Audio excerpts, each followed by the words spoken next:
नमस्कार साथियों, आपका एग्जाम यूट्यूब चैनल पर आप सभी का स्वागत है। इस चैनल पर हम MPPSC प्रीलिम्स की टेस्ट सीरीज को संचालित कर रहे हैं, जिसके अंतर्गत इंदौर की अलग अलग कोचिंग्स के टेस्ट पेपर को सॉल्व करते हैं। इससे पहले हम लगभग 15 टेस्ट पेपर को अपलोड कर चुके हैं, जिन्हें आप प्लेलिस्ट में जाकर देख सकते हैं। आज का जो वीडियो है, इस वीडियो में हम यूनिट 6 जिसमें भारत का संविधान, शासन प्रणाली एवं अर्थव्यवस्था दिया गया है, तो इससे संबंधित हम टॉप 100 क्वेश्चंस को सॉल्व करेंगे। तो चलिए शुरू करते हैं। और यदि आप चैनल पर पहली बार हो तो प्लीज़ चैनल को सब्सक्राइब कर लीजिए और आपको जो भी नए क्वेश्चंस लगे उन्हें आप नोट डाउन करते जाएं। फर्स्ट क्वेश्चन है कि 1919 के भारत सरकार अधिनियम का दूसरा नाम क्या था? तो 1919 का जो भारत सरकार अधिनियम है, इसका दूसरा नाम मॉन्टेग्यू चेम्सफोर्ड सुधार अधिनियम था, जबकि 1919 का भारत शासन अधिनियम था, इसका नाम मार्लेमेंटो सुधार अधिनियम था। नेक्स्ट क्वेश्चन है कि 1919 ईस्वी के अधिनियम के द्वारा प्रशासन के क्षेत्र में विकेंद्रीकरण की नीति को प्रोत्साहन दिया गया था। किस अधिनियम के द्वारा? 1919 के अधिनियम द्वारा प्रशासन के क्षेत्र में विकेंद्रीकरण की नीति को प्रोत्साहन दिया गया था और इसी अधिनियम के तहत पहली बार राज्यों में द्वैध शासन प्रणाली लागू की गई थी। नेक्स्ट क्वेश्चन है कि किस अधिनियम के द्वारा अंग्रेजों ने अखिल भारतीय संघ प्रस्तावित किया था? तो यहाँ पर संघ दिया गया है कि किस अधिनियम के द्वारा अंग्रेजों ने अखिल भारतीय संघ प्रस्तावित किया था। तो जो 1935 का अधिनियम है, इसी अधिनियम में पहली बार एक अखिल भारतीय संघ का प्रावधान किया गया था। नेक्स्ट क्वेश्चन है, गवर्नमेंट ऑफ इंडिया एक्ट 1935 को किसने दास्ता का एक नया अधिकार पत्र कहा? तो पंडित जवाहरलाल नेहरू ने 1935 का जो अधिनियम था उसे दास्ता का एक नया अधिकार पत्र कहा था। किसने? जवाहरलाल नेहरू ने। नेक्स्ट क्वेश्चन है कि माउंटबेटन योजना किसका आधार बनी? तो जो माउंटबेटन योजना है, यह 3 जून 1947 को आई थी। कब? 3 जून 1947 को। और माउंटबेटन योजना ही आगे चलकर देश के विभाजन का आधार बनी थी, क्योंकि इसी योजना के तहत भारत और पाकिस्तान नामक 2 राष्ट्रों का गठन किया गया था इसी योजना के तहत। नेक्स्ट क्वेश्चन है कि महिलाओं को वोट देने का अधिकार पहली बार किस अधिनियम में दिया गया था? तो महिलाओं को वोट देने का अधिकार है, यह पहली बार 1919 के अधिनियम के द्वारा दिया गया था। किस अधिनियम? 1919 के अधिनियम द्वारा, जिसे हम मॉन्टेग्यू चेम्सफोर्ड सुधार अधिनियम भी कहते हैं।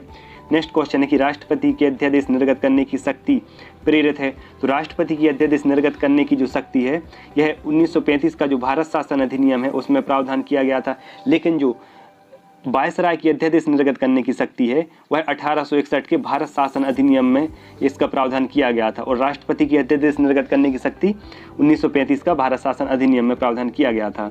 नेक्स्ट क्वेश्चन देखेंगे कि निम्नलिखित में से किसमें ब्रिटिश अधिनियम ने लोक सेवा आयोग की स्थापना की थी? तो जो 1919 का अधिनियम था, इसी अधिनियम में पहली बार एक लोक सेवा आयोग के गठन का प्रावधान किया गया था और इसी अधिनियम की सिफारिश पर वर्ष 1926 में पहली बार भारत में केंद्रीय लोक सेवा आयोग का गठन किया गया था। कब? 1926 में। नेक्स्ट क्वेश्चन है कि 1919 के भारत सरकार अधिनियम के अनुसार विधान परिषद का कार्यकाल कितने वर्षों का था? तो 1919 के जो भारत सरकार अधिनियम था, इसके अंतर्गत विधान परिषद का कार्यकाल 3 वर्ष निर्धारित किया गया था। कितने वर्ष? 3 वर्ष। नेक्स्ट क्वेश्चन है, समवर्ती सूची पहली बार कब लागू की गई थी? तो 1935 के ही अधिनियम में विषयों को 3 भागों में बांट दिया गया था, संघ सूची, राज्य सूची और समवर्ती सूची। तो 1935 के अधिनियम में ही पहली बार समवर्ती सूची को लागू किया गया था। नेक्स्ट क्वेश्चन है कि प्रांतीय सरकारों का गठन निम्न में से किस अधिनियम के तहत किया गया था? तो प्रांतीय सरकारों का जो गठन है, यह 1935 के भारत सरकार अधिनियम के तहत किया गया था और इसी अधिनियम के तहत पहली बार 1937 में चुनाव हुए थे प्रांतों में। नेक्स्ट क्वेश्चन देखेंगे कि भारत की संविधान सभा का प्रथम अधिवेशन कब शुरू हुआ था? तो भारतीय की जो संविधान सभा थी, इसका जो प्रथम अधिवेशन है 9 दिसंबर 1946 को हुआ था। कब? 9 दिसंबर 1946 को। नेक्स्ट क्वेश्चन है कि भारत की संविधान निर्मात्री सभा के अध्यक्ष कौन थे? तो जो संविधान सभा है, इसके जो अध्यक्ष हैं डॉक्टर राजेंद्र प्रसाद थे। कौन? Doctor Rajendra Prasad. Next question है कि संविधान पांडुलेखन समिति का निम्न में से कौन सदस्य नहीं था? तो जो संविधान पांडुलेखन समिति है, इसे ही हम प्रारूप समिति कहते हैं।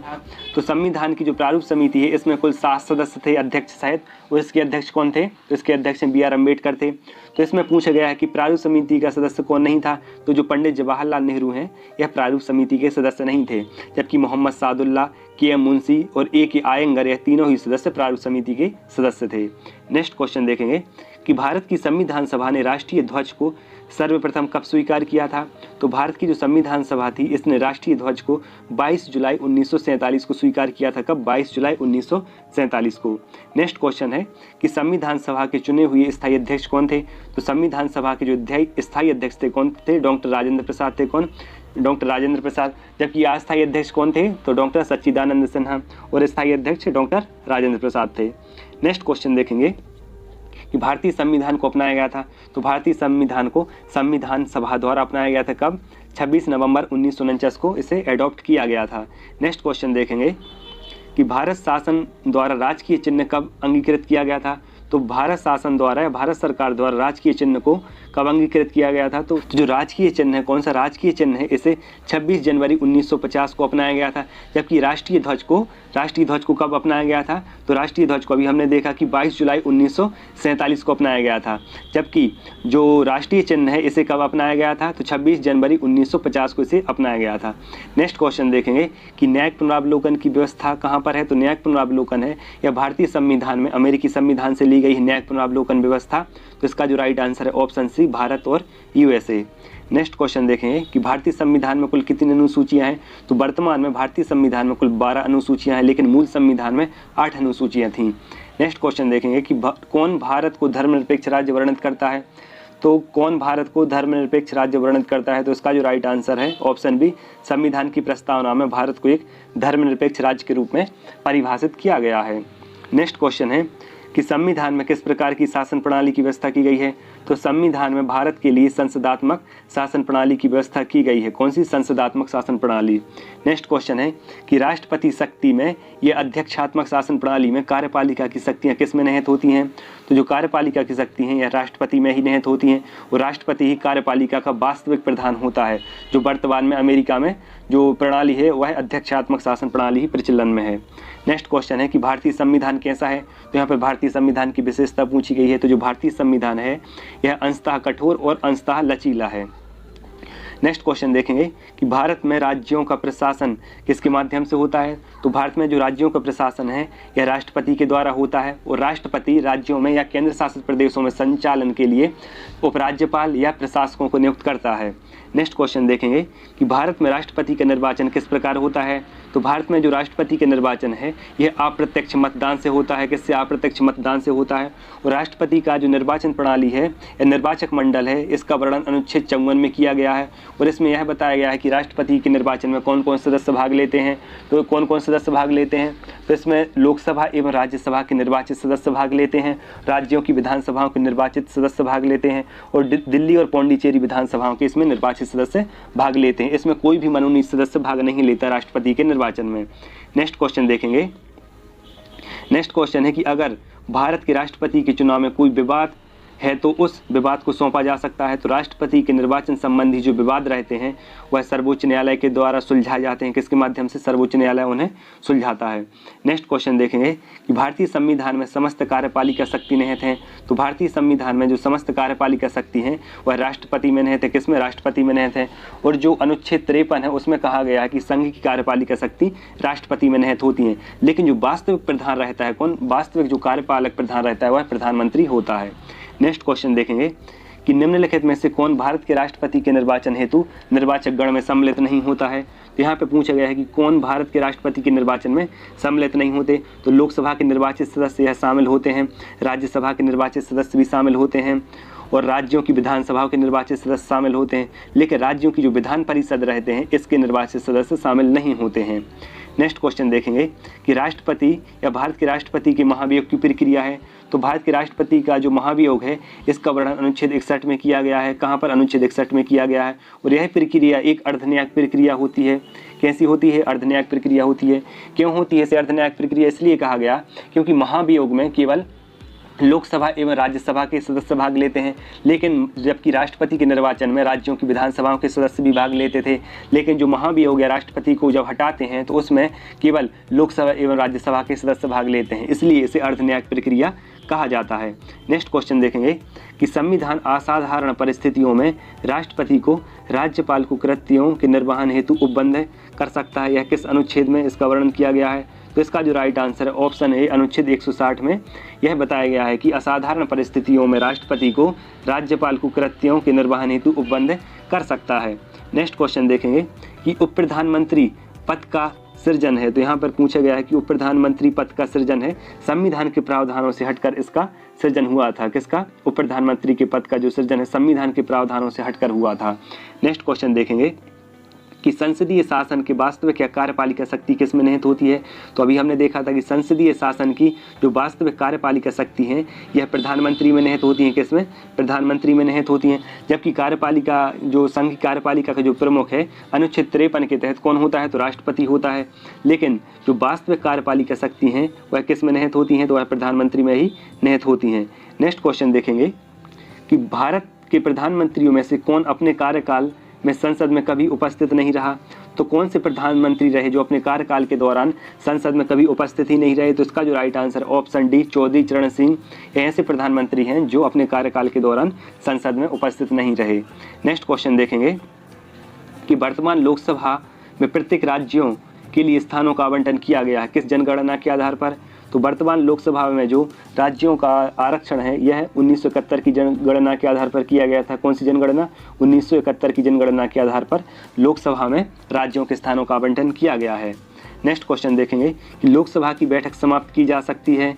तो लोकसभा की बैठक कब समाप्त की जा सकती है? तो इसका जो राइट आंसर है ऑप्शन डी उपरोक्त सभी के द्वारा स्थगन के द्वारा भी बैठक समाप्त की जाती है, सत्रावसान के द्वारा भी बैठक समाप्त की जाती है और विघटन के द्वारा भी समाप्त की जाती है लोकसभा की बैठक।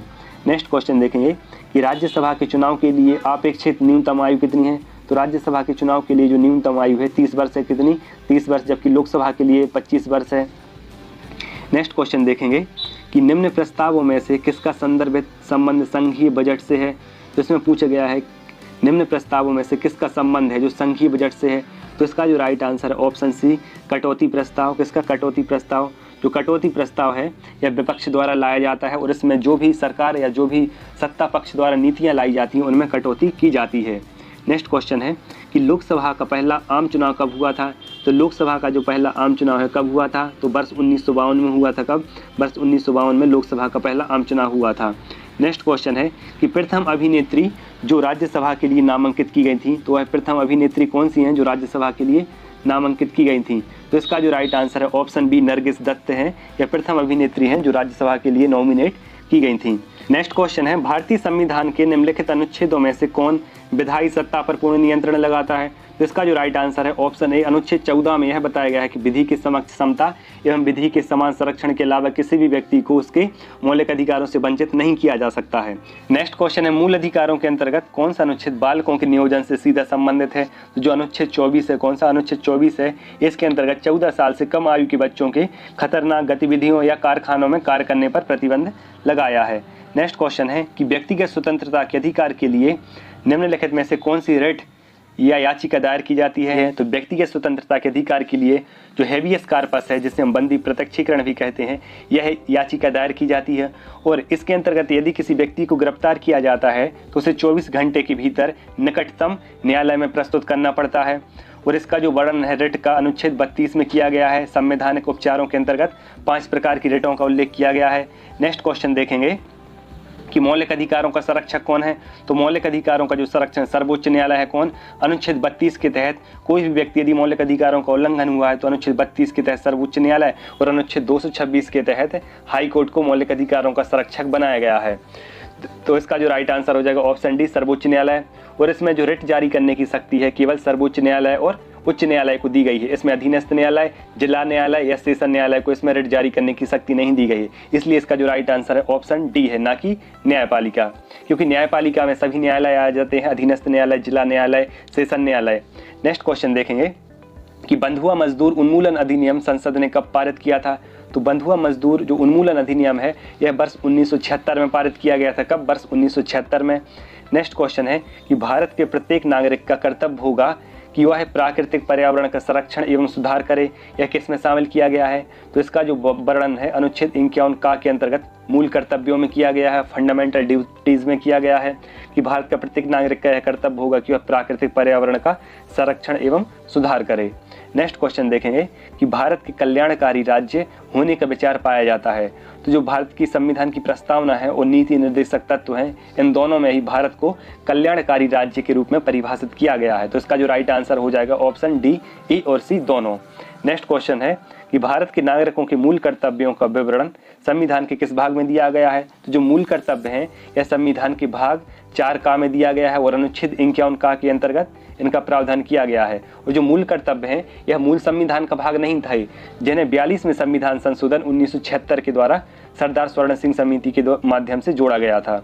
नेक्स्ट क्वेश्चन देखेंगे कि भारतीय संविधान के अनुच्छेद 25 में प्रयुक्त हिंदू शब्द किसे सम्मिलित नहीं करता है। तो जो अनुच्छेद 25 है इसमें हिंदू धर्म के अंतर्गत केवल बौद्ध धर्म, जैन धर्म एवं सिखों को शामिल किया गया है, जबकि पारसियों को इसमें शामिल नहीं किया गया है। नेक्स्ट क्वेश्चन देखेंगे कि भारतीय संविधान में संशोधन के लिए विधेयक लाया जा सकता है। तो यदि संविधान संशोधन विधेयक है तो यह किसी भी सदन में लाया जा सकता है, लोकसभा अथवा राज्यसभा में। नेक्स्ट क्वेश्चन है कि भारतीय संविधान के लिए प्रथम संशोधन विधेयक कब लाया गया था। तो भारतीय संविधान के लिए जो प्रथम संशोधन विधेयक है यह वर्ष 1951 में लाया गया था। कब? वर्ष 1951 में लाया गया था। नेक्स्ट क्वेश्चन देखेंगे कि 86वें संविधान संशोधन द्वारा प्रस्तावित शिक्षा का अधिकार किस वर्ष लागू किया गया था। तो 86वां संविधान संशोधन है यह वर्ष 2002 में हुआ था, जिसके अंतर्गत शिक्षा का अधिकार अधिनियम है यह राइट टू एजुकेशन है, इसे वर्ष 2010 में लागू किया गया था। कब? 2010 में। नेक्स्ट क्वेश्चन है कि संविधान के किस संशोधन के अंतर्गत अन्य पिछड़ा वर्ग को शिक्षण संस्थानों में प्रवेश हेतु 27% आरक्षण दिया गया है। तो किस संविधान संशोधन के माध्यम से ओबीसी को शिक्षण संस्थाओं में प्रवेश हेतु 27% का आरक्षण दिया गया है। तो इसका जो राइट आंसर है ऑप्शन बी 93वां संविधान संशोधन। नेक्स्ट क्वेश्चन देखेंगे कि विधानसभा में किसी दल के निर्वाचित सदस्य दल बदल पर निम्नलिखित में से किसने प्रतिबंध लगाया है। तो दल बदल पर जो प्रतिबंध है यह है संविधान का जो 52वां संविधान संशोधन हुआ था। कौन सा? 52वां संविधान संशोधन है, इसमें दल बदल पर प्रतिबंध लगाया गया है। और यह कब हुआ था? तो यह वर्ष 1985 में हुआ था, राजीव गांधी सरकार के टाइम पर। नेक्स्ट क्वेश्चन देखेंगे। नेक्स्ट क्वेश्चन है कि किस संविधान अधिनियम को लघु संविधान कहा गया है। तो किस संविधान संशोधन को लघु संविधान कहा गया है। तो जो 42वां संविधान संशोधन था, कौन सा?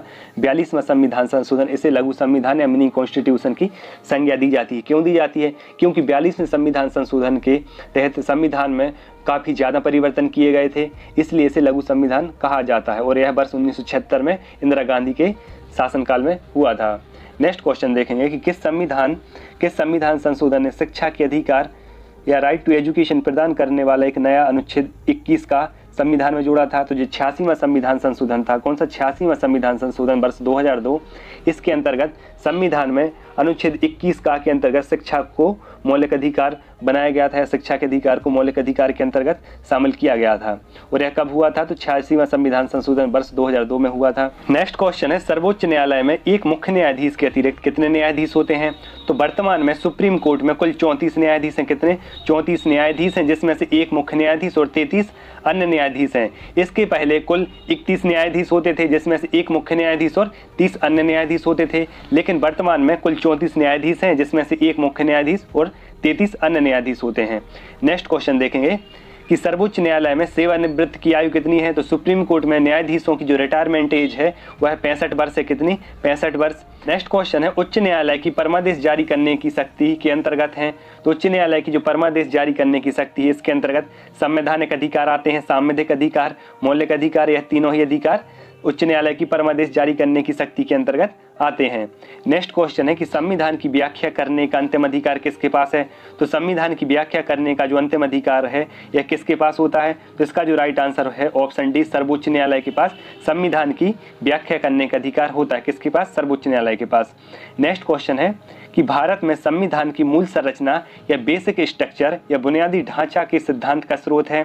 तो इसका जो राइट आंसर है ऑप्शन बी न्यायिक व्याख्या या सर्वोच्च न्यायालय द्वारा जो वर्ष 1973 में केशवानंद भारती मामला है, इसी मामले के बाद सर्वोच्च न्यायालय द्वारा यह बताया गया कि समय समय पर न्यायपालिका बताएगी कि कौन कौन से जो तत्व हैं उन्हें बेसिक स्ट्रक्चर के अंतर्गत रखा जाता है।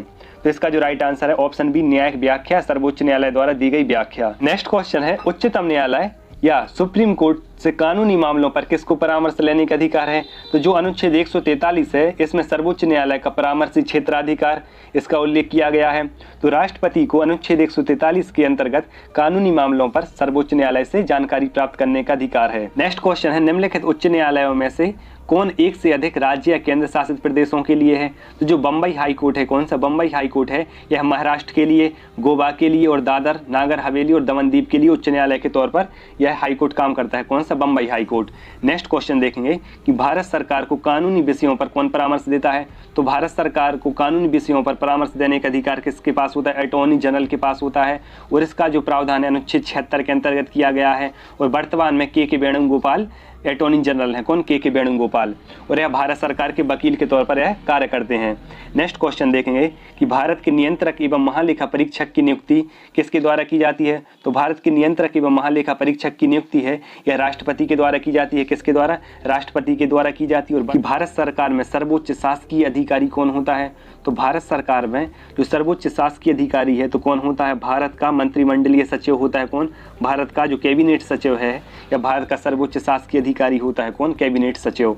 नेक्स्ट क्वेश्चन है कि देश के किसी भी न्यायालय में चल रही बात को या केस को अन्यत्र भेजने का अधिकार किसके पास होता है? तो इसका जो राइट आंसर है ऑप्शन बी, सर्वोच्च न्यायालय के पास यह अधिकार है कि वह देश के किसी भी न्यायालय में चल रहे केस को अन्यत्र भेजने का अधिकार अपने पास रखता है। कौन? सर्वोच्च न्यायालय।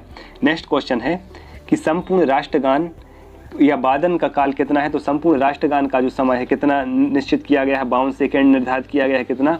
52 सेकेंड। नेक्स्ट क्वेश्चन देखेंगे। नेक्स्ट क्वेश्चन है कि भारत में राजनीतिक सत्ता का प्रमुख स्रोत क्या है? तो भारत में राजनीतिक सत्ता का प्रमुख स्रोत क्या है? तो इसका जो राइट आंसर है ऑप्शन ए, जनता है। क्या? जनता है। भारत में राजनीतिक सत्ता का प्रमुख स्रोत जनता को माना गया है। और जो संविधान की प्रस्तावना है वह भी हम भारत के लोग से ही स्टार्ट होती है। नेक्स्ट क्वेश्चन देखेंगे कि किसने कहा था कि भारत अर्धसंघात्मक राज्य है? तो यहाँ पर स्टेटमेंट पूछा गया है कि किसने भारत को अर्धसंघात्मक राज्य कहा है। तो इसका जो राइट आंसर है ऑप्शन डी, के.सी. बियर है। कौन? के.सी. बियर, इन्होंने भारत को अर्धसंघात्मक राज्य कहा था। किसने? के.सी. बियर ने। नेक्स्ट क्वेश्चन देखेंगे कि भारत में राष्ट्रीय आय का प्राकलन किसके द्वारा किया जाता है? तो भारत में राष्ट्रीय आय का जो आकलन है CSO या केंद्रीय सांख्यिकी संगठन के द्वारा किया जाता है। किसके द्वारा? केंद्रीय सांख्यिकी संगठन के द्वारा भारत में राष्ट्रीय आय का आकलन किया जाता है। नेक्स्ट क्वेश्चन है कि मानवीय गरीबी सूचकांक किस वर्ष में विकसित किया गया था? तो जो गरीबी सूचकांक है इसे किस वर्ष विकसित किया गया था? तो इसका जो राइट आंसर है ऑप्शन सी, 1997 में विकसित किया गया था। कब? 1997 में। नेक्स्ट क्वेश्चन है भारत में पंचवर्षीय योजना को स्वीकार करने का अंतिम अधिकार किसके पास होता है? जो पंचवर्षीय योजनाओं को अंतिम स्वीकार करने का अधिकार है यह राष्ट्रीय विकास परिषद या NDC के पास होता है। किसके पास? नेशनल डेवलपमेंट काउंसिल के पास होता है। और इसका जो गठन है 6 अगस्त 1952 को किया गया था। नेक्स्ट क्वेश्चन देखेंगे कि भारत में योजना अवकाश की अवधि थी। तो भारत में योजना अवकाश की अवधि कौन सी मानी जाती है? 1966 से 1969 के मध्य यह योजना अवकाश की अवधि मानी जाती है। कौन से? 1966 से 1969 के मध्य। नेक्स्ट क्वेश्चन है कि भारत में गरीबी को परिभाषित किया गया है। तो भारत में गरीबी को किसके आधार पर परिभाषित किया गया है? कैलोरी प्राप्ति से।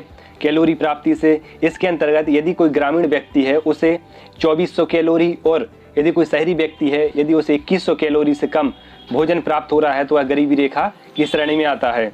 नेक्स्ट क्वेश्चन देखेंगे कि स्वर्ण जयंती स्वरोजगार योजना कब लागू की गई थी? तो स्वर्ण जयंती स्वरोजगार योजना है यह वर्ष 1999 में लागू की गई थी। कब? वर्ष 1999 में। नेक्स्ट क्वेश्चन है कि चीनी उद्योग सबसे अधिक किस राज्य में विकसित है? तो चीनी उद्योग सबसे अधिक उत्तर प्रदेश राज्य में विकसित है। कहाँ पर? उत्तर प्रदेश में। और सबसे अधिक चीनी उत्तर प्रदेश में ही उत्पादन होता है चीनी का। नेक्स्ट क्वेश्चन है हजीरा उर्वरक कारखाना किस पर आधारित है? तो हजीरा उर्वरक कारखाना है यह गुजरात में स्थित है और यह प्राकृतिक गैस पर आधारित है। किस पर? प्राकृतिक गैस पर आधारित है। नेक्स्ट क्वेश्चन है कि बोकारो इस्पात कारखाने में किस देश से सहयोग प्राप्त किया गया था? तो जो बोकारो इस्पात कारखाना है यह सोवियत संघ के सहयोग से स्थापित किया गया था और यह झारखंड में स्थित है। नेक्स्ट क्वेश्चन है कि किस उद्योग को आधुनिक सभ्यता के लिए सबसे मूलभूत माना जाता है? तो जो लोहे इस्पात उद्योग है, कौन सा? लोहे इस्पात या आयरन स्टील उद्योग है, इसे आधुनिक सभ्यता के लिए सबसे मूलभूत माना जाता है। नेक्स्ट क्वेश्चन देखेंगे कि भारत में सबसे महत्वपूर्ण लघु स्तर उद्योग कौन सा है? तो भारत में सबसे महत्वपूर्ण जो लघु स्तर उद्योग है वह जूट उद्योग है। कौन सा? जूट उद्योग। नेक्स्ट क्वेश्चन है कि निम्न में से कौन एक तृतीय क्रियाकलाप है? तो यहाँ टर्सरी सेक्टर के बारे में पूछा गया है। तो जो विपणन है इसे हम तृतीय क्षेत्र के अंतर्गत रखते हैं। किसे? विपणन को। नेक्स्ट क्वेश्चन है कि मौद्रिक नीति का निर्माण भारत में कौन करता है? तो मौद्रिक नीति का जो निर्माण है आरबीआई के द्वारा किया जाता है। किसके द्वारा? आरबीआई के द्वारा। जबकि जो राजकोषीय नीति का निर्माण है वह वित्त मंत्रालय करता है, जबकि मौद्रिक नीति का निर्माण कौन करता है? तो आरबीआई करता है। नेक्स्ट क्वेश्चन है कि किस बैंक ने सर्वप्रथम चीन में अपनी शाखा खोली थी? तो किस बैंक ने सर्वप्रथम चीन में अपनी शाखा खोली? तो इसका जो right answer option C, State Bank of India ने सर्वप्रथम चीन में अपनी शाखा खोली थी। नेक्स्ट क्वेश्चन देखेंगे कि भारत का सबसे बड़ा व्यापारिक बैंक कौन सा है? तो जो भारत का सबसे बड़ा व्यापारिक बैंक है यह भी स्टेट बैंक ऑफ इंडिया है। कौन सा? एसबीआई। नेक्स्ट क्वेश्चन है कि शब्द बुल तथा बियर किस व्यापार क्षेत्र से जुड़े हुए हैं? तो जो बुल और बियर हैं यह शेयर मार्केट से जुड़े हुए हैं। किससे? शेयर मार्केट से। नेक्स्ट क्वेश्चन देखेंगे कि भारत में क्रेडिट रेटिंग एजेंसी कौन सी है? तो भारत की जो क्रेडिट रेटिंग एजेंसी है यह क्रिसल, केयर और इक्रा, यह तीनों ही रेटिंग एजेंसी है भारत की। कौन सी? क्रिसल, केयर और इक्रा। नेक्स्ट क्वेश्चन है भारत के 14 बड़े व्यापारिक बैंकों का राष्ट्रीयकरण सर्वप्रथम कब किया गया था? तो 14 बड़े बैंकों का जो राष्ट्रीयकरण है सर्वप्रथम वर्ष 1969 में इंदिरा गांधी के शासनकाल में किया गया था। कब? वर्ष 1969 में। नेक्स्ट क्वेश्चन है कि निम्न में से कौन एक शेयर बाजार की क्रियाओं के नियंत्रण से संबंधित है? तो शेयर बाजार को रेगुलेट करने का कार्य कौन करता है? सेबी करता है। इसकी स्थापना वर्ष 1988 में की गई थी, जिसे वर्ष 1992 में संवैधानिक दर्जा दिया गया था और स्थापना 1988 में की गई थी। नेक्स्ट क्वेश्चन है कि नरसिम्हन समिति का संबंध किससे है? तो जो नरसिम्हन समिति है इसका संबंध किससे है? तो इसका जो राइट आंसर है बैंकिंग संरचना सुधार से है। किससे? बैंकिंग संरचना सुधार से। नेक्स्ट क्वेश्चन देखेंगे कि भारतीय जीवन बीमा निगम है एलआईसी की स्थापना कब की गई थी? तो एलआईसी की जो स्थापना है वर्ष 1956 में की गई थी। कब? वर्ष 1956 में एलआईसी की स्थापना की गई थी। नेक्स्ट क्वेश्चन देखेंगे कि भारतीय मुद्रा प्रणाली में दशमलव पद्धति किस वर्ष लागू की गई थी? तो भारतीय मुद्रा प्रणाली में जो दशमलव पद्धति है इसे वर्ष 1957 से लागू किया गया था। कब? वर्ष 1957 से। नेक्स्ट क्वेश्चन है कि भारत के शेयर बाजार का मुख्यालय कहाँ है? तो शेयर बाजार का मुख्यालय मुंबई में है। कहाँ पर? मुंबई में है। नेक्स्ट क्वेश्चन देखेंगे कि नई एकल यूरोपियन मुद्रा का नाम क्या है? तो नई एकल यूरोपियन मुद्रा का नाम यूरो है। क्या? यूरो। और यह संपूर्ण यूरोपियन यूनियन में यह मुद्रा मान्य होती है। नेक्स्ट क्वेश्चन देखेंगे।